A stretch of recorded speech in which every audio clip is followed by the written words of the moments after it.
سورہ ابراہیم یہ مکی صورت ہے۔ مکی صورت کے معنی یہ ہے کہ یہ صورت ہجرت سے پہلے نازل ہوئی۔ قرآن پاک کی ترتیب کے اعتبار سے اس کا نمبر 14 ہے اور نزول قرآن کے اعتبار سے اس کا نمبر 72 ہے، 72۔ اس میں 52 آیتیں یعنی 52 آیات ہیں اور 7 رکوع ہیں۔ اس سورہ مبارکہ کا نام سورہ ابراہیم ہے۔ اس میں حضرت ابراہیم علیہ السلام کا ذکر خیر کیا گیا۔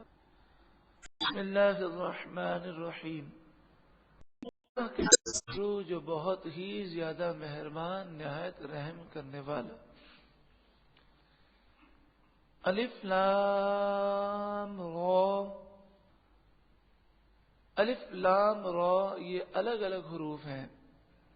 حروف مقطعات کا مطلب ہوتا ہے الگ الگ حروف، یعنی جیسے آگے ہے کتابن، تو یہ کاف تا با مل کر ایک لفظ ہے تاب، تو یہ حروف الگ الگ نہیں قرار دی جائیں گے بلکہ یہ ایک دوسرے سے ملے ہوئے ہیں۔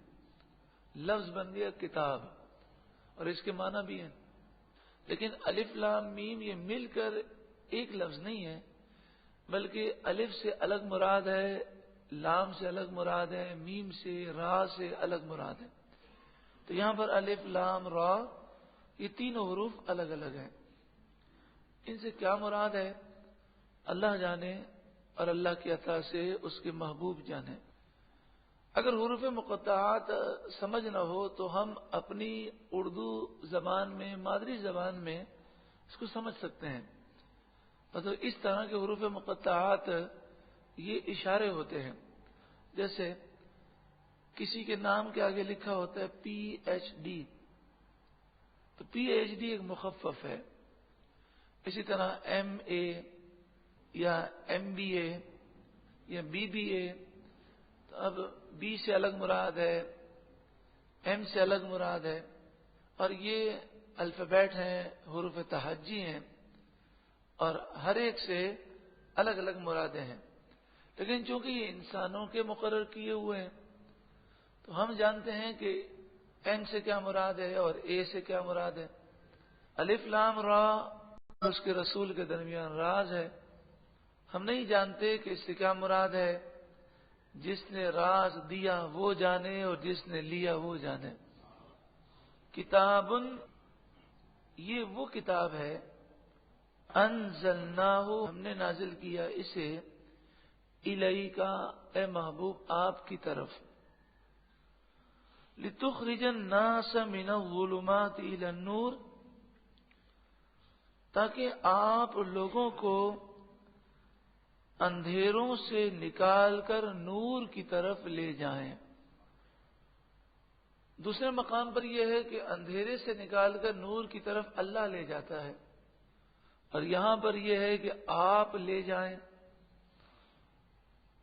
تو اللہ کا اندھیروں سے نکال کر نور کی طرف لے جانا یہ ذاتی ہے، اور رسول اللہ صلی اللہ علیہ وآلہ وسلم کا یہ عمل اللہ کی عطا سے ہے، جس کا ذکر آگے ہے بِإِذْنِ رَبِّهِمْ اپنے رب کے اذن سے، ان کے رب کے اذن سے، إِلَى صِرَاطِ الْعَزِيزِ الْحَمِيدِ اندھیروں سے نکال کر نور کی طرف آپ لوگوں کو لے جائیں۔ کہاں لے جائیں؟ اس رب کے راستے کی طرف لے جائیں کہ جو رب عزیز بھی ہے اور حمید بھی ہے۔ عزیز کے معنی عزت والا، غالب، اور حمید کے معنی سب خوبیوں والا۔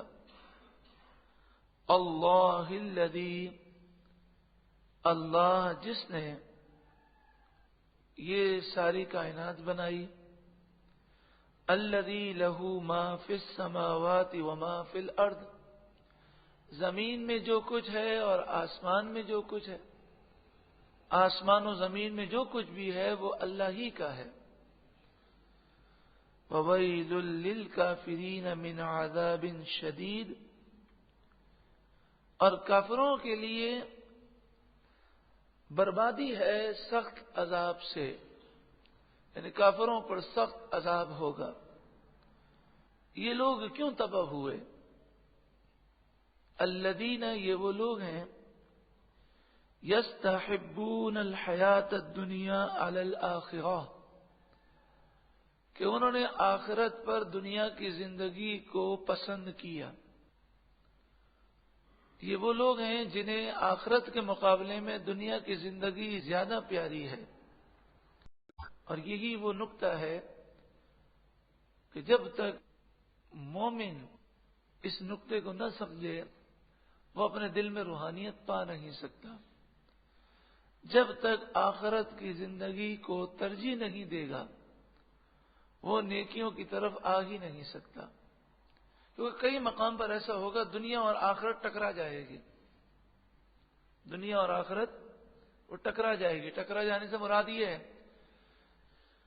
کہ وہ یہ سوچے گا کہ اگر میں دنیا کو حاصل کرتا ہوں تو میری آخرت جاتی ہے، اور آخرت کو حاصل کرتا ہوں تو میری دنیا کا نقصان ہے۔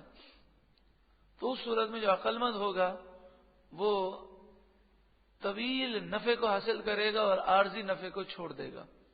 جتنے بھی بزنس مین ہیں آپ جانتے ہیں کہ بزنس کا یہ اصول ہے کہ جب دو چیزیں ٹکرا جائیں تو جس میں نفع زیادہ ہوتا ہے انسان اسی کو ترجیح دیتا ہے، تو مومن ہمیشہ آخرت کو ترجیح دے گا۔ وَيَصُدُّونَ عَن سَبِيلِ اللَّهِ، اور وہ اللہ کے راستے سے روکتے ہیں۔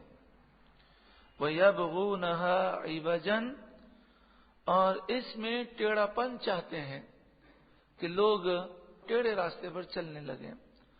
أُولَئِكَ فِي ضَلَالٍ بَعِيدٍ، یہی لوگ کھلی گمراہی میں ہیں، دور کی گمراہی میں ہیں۔ وَمَا أَرْسَلْنَا مِن رَّسُولٍ إِلَّا بِلِسَانِ قَوْمِهِ، ہم نے ہر رسول کو اس قوم کی زبان میں بھیجا، یعنی جس قوم کی طرف مبعوث کیا تو وہ رسول اس قوم کی زبان بولتے اور ان کی زبان میں وہ کلام کرتے۔ سوال تھا مشرکین مکہ کی طرف سے کہ توریت انجیل جس میں سے کوئی بھی عربی میں نازل نہیں ہوئی، اور قرآن یہ عربی میں کیوں نازل ہوا؟ تو فرمایا کہ رسول اللہ صلی اللہ علیہ وآلہ وسلم نے جس شہر میں اعلان نبوت فرمایا مکہ مکرمہ، وہاں کے رہنے والوں کی زبان عربی ہے، تو اس لیے آپ نے بھی عربی میں کلام کیا اور قرآن بھی عربی میں نازل ہوا۔ لِيُبَيِّنَ لَهُمْ، تاکہ وہ رسول انہیں صاف صاف چیزیں بیان کر دیں، کیونکہ جو چیز مادری زبان میں سمجھ میں آتی ہے وہ دوسری زبان میں اتنی سمجھ میں نہیں آتی۔ فَيُضِلُّ اللَّهُ مَن يَشَاءُ، تو اللہ جسے چاہتا ہے گمراہ کر دیتا ہے۔ وَيَهْدِي مَن يَشَاءُ، اور جسے چاہتا ہے ہدایت عطا فرماتا ہے۔ اور اللہ گمراہ اسے فرماتا ہے کہ جو اللہ کو ناراض کر دیتا ہے، اور جس پر کرم ہوتا ہے اللہ اسے ہدایت عطا فرماتا ہے۔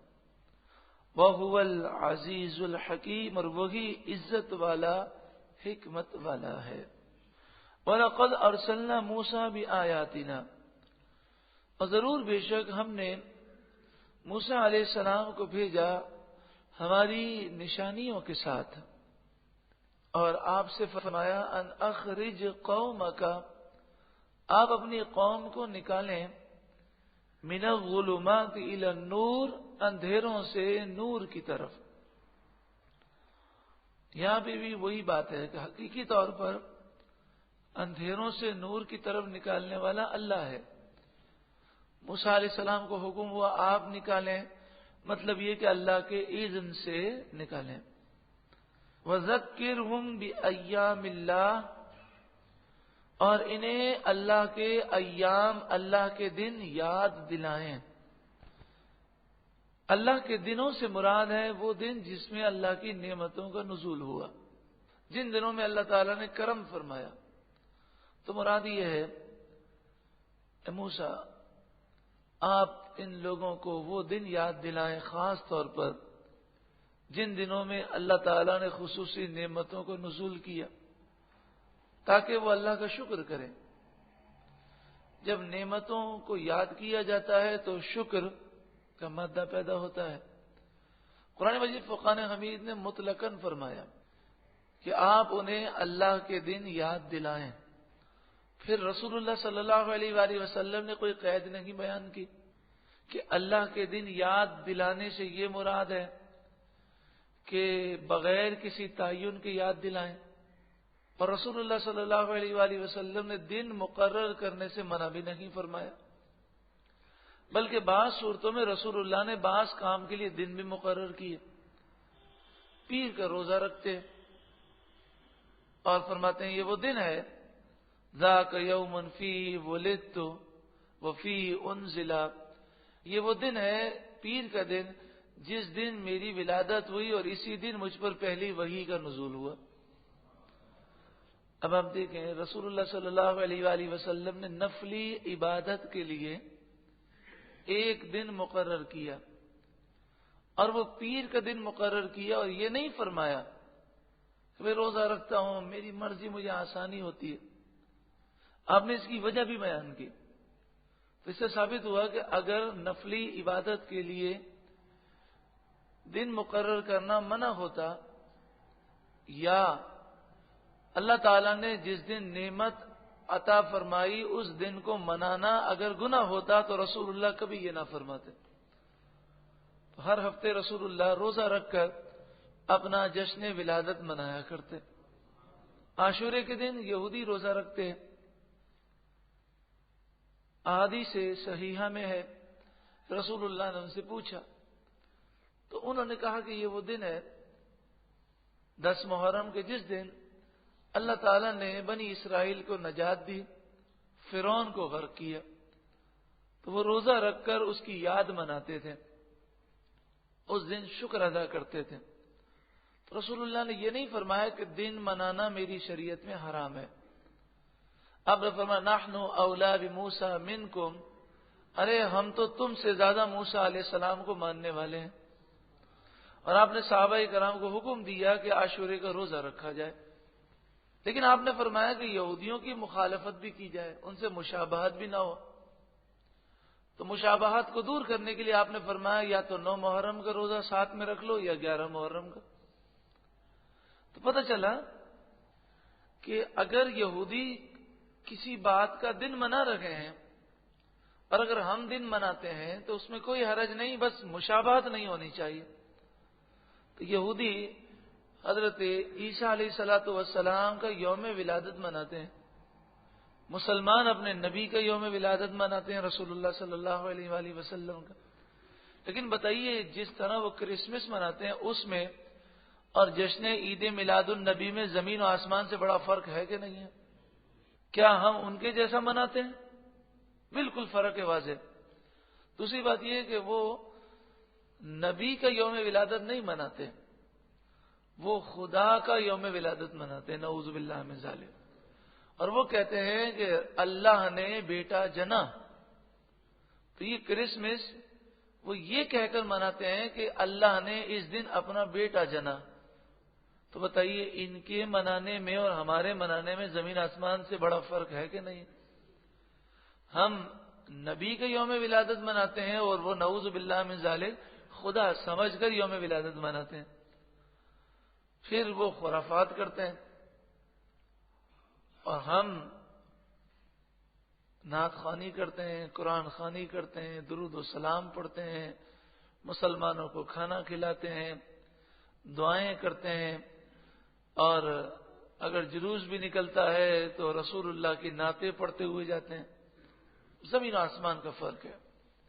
پھر یہاں پر اگر یہ کہا جائے کہ جناب یہ جو جلوس 12 ربیع الاول کو نکلتا ہے، کیا صحابہ کرام نے 12 ربیع الاول کو حضور کی ولادت کی خوشی میں جلوس نکالا؟ تو جواب یہ ہے کہ منع بھی تو نہیں کیا ناموس رسالت کی کیا ریلی صحابہ کرام نے نکالی؟ ناموس رسالت پر انہوں نے ہڑتال کی کال دی۔ اس زمانے میں کتنے لوگ تھے جنہوں نے رسول اللہ کی گستاخیاں کی؟ تو صحابہ کرام نے تو جا کر ان کی گردن اڑا دی، کوئی ریلی ویلی تو نہیں نکالی، نہ جلسے کیے ہیں، نہ جلوس کیے ہیں، نہ تقریریں کی ہیں۔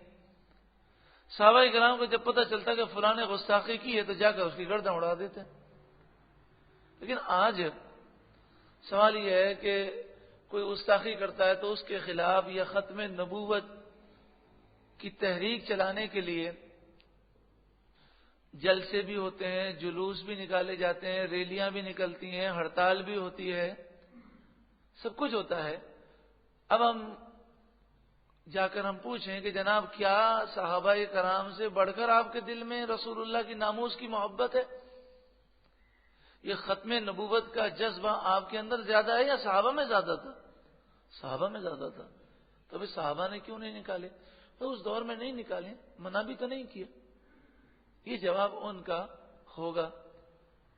لیکن جب عاشقان رسول 12 ربیع الاول کو حضور کی ولادت کی خوشی میں جلوس نکالیں، یہ جلسہ کریں، تو فوراً سوال ہو جاتا ہے جب صحابہ کرام نے نہیں کیا تو آپ کر رہے ہیں تو یہ بدعت ہوگی۔ تو یہ ساری بدعتیں عاشقان رسول ہی کے لیے لگے ہوئے ہیں، یعنی بدعت کے سارے فتوے انہیں عاشقان رسول پہ لگانے ہیں، یا یوں کہہ دیجئے کہ بدعت کی تعریف ان کے نزدیک یہ ہے کہ جو یہ کریں وہ جائز اور جو عاشقان رسول کریں وہ سارا بدعت۔ اللہ تبارک و تعالی عقل سلیم عطا فرمائے۔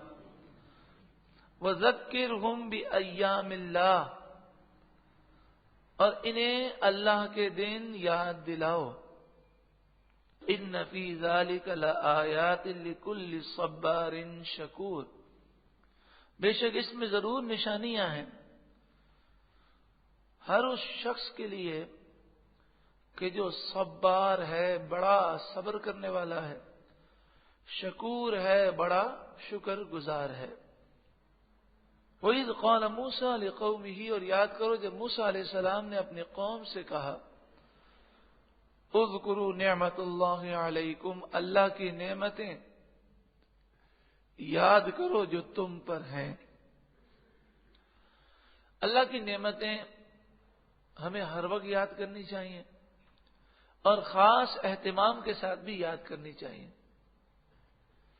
مثال کے طور پر کوئی ایسا وقت آیا کہ ہم بڑی مصیبت میں پھنسے تھے، اللہ نے اپنے کرم سے ہمیں نجات دی، تو اگر کسی دن بیٹھ کر اسے یاد کیا جائے اور اللہ کا شکر ادا کیا جائے تو اس سے دل کے اندر شکر کا مادہ بہت بڑھتا ہے۔ اب انسان اگر دن مقرر کر لے، فی زمانہ ایسا حال ہے مصروفیات کی وجہ سے کہ اگر ہر کام کے لیے اگر شیڈول بنا لے تو کام ہوتا ہے ورنہ نہیں ہوتا۔ جیسے مثال کے طور پر یہ جو درس قرآن ہے، اگر ہم اس کا وقت مقرر نہ کریں تو کسی دن سارے دن میں ہم کبھی بھی جمع نہ ہو سکیں، مصروفیات ایسی ہیں۔ تو اس لیے اگر کوئی دن مقرر کر لیا جائے کہ فلاں دن ہم بیٹھیں گے اور ہم اللہ کی نعمتوں کو یاد کریں گے تو یہ بھی ایک اچھی بات ہے۔ اور سب سے کی نعمت ہے وہ رسول اللہ کی آمد ہے کہ حضور کی آمد کے صدقے میں ہی سب کچھ ملا ہے، تو لہذا 12 ربیع الاول مقرر کیا گیا کہ اس دن سب جمع ہوں اور اللہ کی اس نعمت کا ذکر کریں۔ اذکروا نعمت اللہ علیکم، اللہ کی نعمت یاد کرو جو تم پر ہوئی۔ اذ انجاکم من آل فرعون، اب ایک نعمت بتائی گئی، یاد کرو جب اے بنی اسرائیل تمہیں اللہ نے فرعونیوں سے نجات دی۔ یسومونکم سوء العذاب، وہ تمہیں بڑی تکلیف دیتے تھے۔ وَيُذَبِّحُونَ أَبْنَاءَكُمْ، اور وہ تمہارے بیٹوں کو ذبح کرتے تھے۔ وَيَسْتَحْيُونَ نِسَاءَكُمْ، اور تمہاری بیٹیاں وہ زندہ چھوڑتے تھے۔ 70,000 بچوں کو انہوں نے ذبح کیا، 90,000 عورتوں کے حمل ضائع کیے کم و بیش۔ تم اس وقت کو یاد کرو، اللہ نے نجات دی. جیسے پاکستانی جو ہیں وہ قیام پاکستان کے وقت کو یاد کریں. نیچے مکتبے پر ایک کتاب میں نے دیکھی، وہ کتاب تو میں نے لے لی، بڑی اچھی کتاب ہے اور اس کا مطالعہ بھی کیا، لیکن اب میرے ذہن سے نام نکل گیا ہے. ہم نیچے سے لے سکتے ہیں. یہ پاکستان کی تاریخ کے بارے میں ہے کہ پاکستان جب بنا اس وقت اور اس سے بالکل پہلے مسلمانوں پر کتنا ظلم کیا جا رہا تھا. تو وہ کتاب اس قدر ہولناک ہے کہ ایک صفحہ بھی نہیں پڑھا جاتا. کس طرح وہ گاجر مولیوں کی طرح مسلمانوں کو کاٹ رہے تھے. آج ضرورت اس بات کی ہے کہ ہم بھی اللہ کی نعمت کا ذکر بار بار کریں اور قوم کو ذکر یاد دلائیں کہ پاکستان کتنی بڑی نعمت ہے، اس کی قدر کرو. کہ پاکستان بننے سے پہلے نہ تم محفوظ تھے نہ انڈیا کے مسلمان محفوظ تھے. آج اگر انڈیا کے مسلمانوں کو تحفظ حاصل ہے تو وہ اس وجہ سے کہ پاکستان بن چکا ہے. وہ دنیا کو یہ تاثر دینے کی کوشش کر رہے ہیں کہ پاکستان کا قیام غلط تھا، دیکھو سب مل کے رہ رہے ہیں. لیکن اگر پاکستان نہ بنا ہوتا تو جو مسلمانوں کے ساتھ وہ حشر کرتے، اور پاکستان بننے سے پہلے جو حشر کیا جا رہا تھا، اس میں ایک صفحے پر کتاب پہ یہ لکھا ہے کہ ٹرین انڈیا سے چلی اور جب پاکستان پہنچی تو پوری ٹرین میں 1000 یا 1500 آدمی تھے. غالباً مجھے یاد پڑتا ہے اس میں لکھا ہے 3 آدمی زندہ واپس زندہ پاکستان پہنچے تھے، اور پوری ٹرین خون سے بھری ہوئی تھی. اور حالات یہ تھے کہ انہوں نے ایک اسٹیشن کا بھی ذکر کیا کہ وہاں پر انڈیا سے جب ٹرین چلتی تھی تو وہاں تھی، اور وہاں سکھ جو ہے وہ گھیر لیتے تھے. جب ہماری ٹرین وہاں پہ پہنچی تو ہم نے دیکھا کہ وہاں پر مسلمانوں کی لاشوں کے انبار لگے ہوئے تھے. اسٹیشن پر انڈیا کے اندر انبار لگے ہوئے تھے، اور انہوں نے کہا کہ ایسے خوفناک مناظر کا انہوں نے ذکر کیا. کہا کہ ان لاشوں میں کئی لوگ زندہ تھے اور تڑپ رہے تھے، خون نکل رہا تھا، کوئی اٹھانے والا نہیں تھا. اور کہا کہ وہاں کے ہندو وہ ان لاشوں کو اس طرح اٹھا اٹھا کر پھینک رہے تھے. یعنی وہاں ٹرین پہنچتی تھی تو وہاں رکتی تھی، چاروں طرف سے سکھ آتے تھے، انہیں ذبح کر دیتے تھے. پھر وہ ٹرین چلی جاتی تھی پاکستان. پھر وہاں کی جو انتظامیہ تھی، جو ہندو تھے، وہ ان لاشوں کو اٹھا کر کہا کہ اس طرح وہ ٹرالیوں میں بھر بھر کے پھینک رہے تھے جس طرح کچرا پھینکا جاتا ہے. تو کیا پاکستان کی تاریخ سے جو غفلت ہوئی. تو پاکستان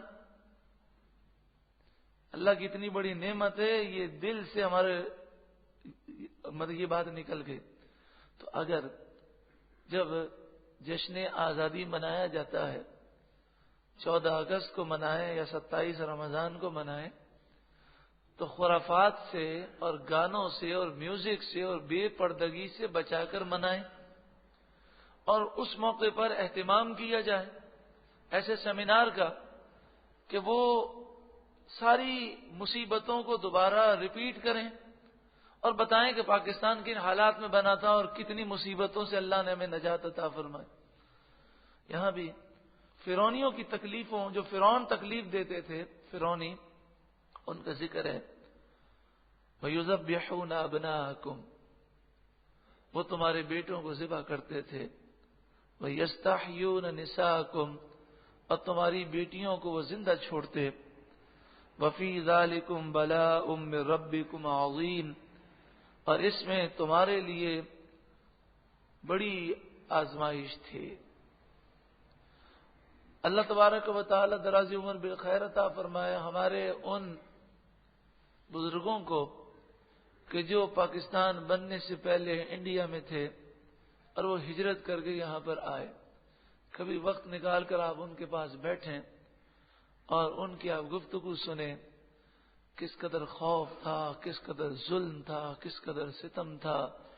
انگریز، خبیث، ہندو، سکھ تینوں مل کر مسلمانوں کو گاجر مولی کی طرح کاٹ رہے تھے.